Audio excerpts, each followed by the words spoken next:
ఈరోజు ఒక టిప్తో మీ ముందుకు వచ్చా. ఆ టిప్ నాకు మా అమ్మ నేర్పించింది.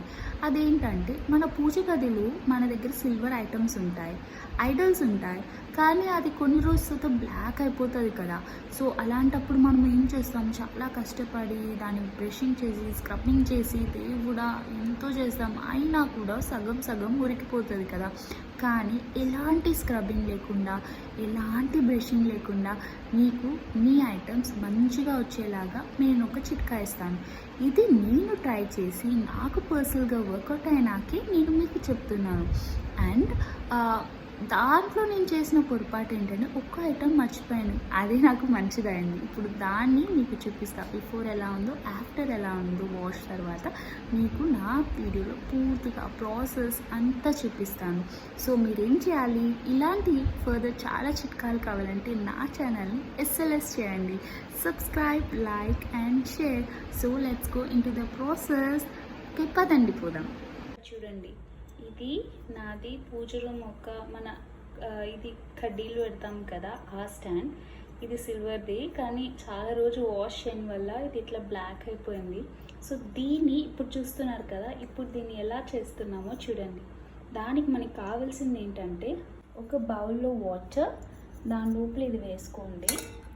మునిగే అంతా కొంచెం చాలా తక్కువే తీసుకోండి, ఎందుకంటే మీకు చెప్తా ఏమవుతుందో.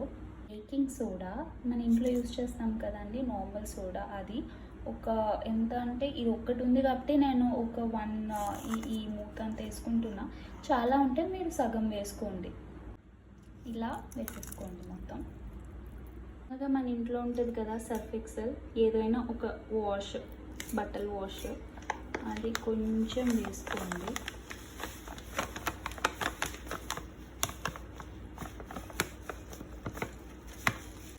ఇలా ఫాయిల్స్ ఉంటాయి కదా, ఆ ఫాయిల్స్ నేను లోపల వేసుకోండి. బాగా క్రష్ చేసి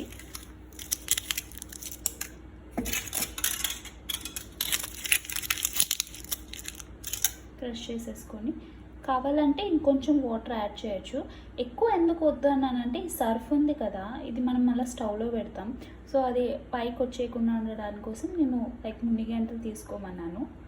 దాన్ని మనం మళ్ళీ స్టవ్లో పెట్టుకోవాలి. ఒక 15 minutes బాగా దాన్ని వాటర్లో బాయిల్ అవ్వనియండి, సో దట్ ఆ డర్ట్ అనేది వచ్చేస్తుంది. 15 minutes తర్వాత మనం చూద్దాం ఎలా ఉంటుంది.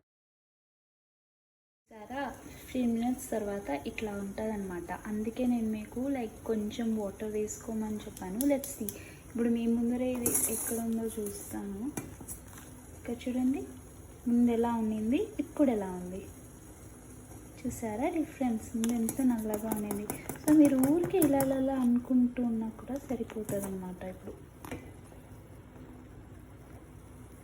సో ఇది మనం తర్వాత నార్మల్ వాటర్లో వాష్ చేసి జస్ట్ బట్టతో క్లీన్ చేసుకుంటే అయిపోతుంది అనమాట. చూసారా ఎంత సింపుల్గా ఉందని, ఎంత ఈజీగా ఉంది. సో ఇక్కడ చూసారంటే చిన్నగా ఉంది కదా.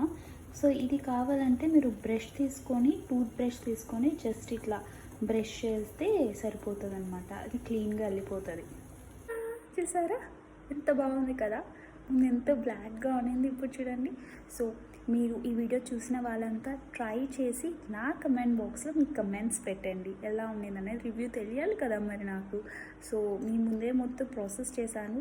సో మీరు ట్రై చేయండి, నాకు రివ్యూ ఇవ్వండి. అండ్ నెక్స్ట్ వీడియోతో వద్దాం. Until then bye.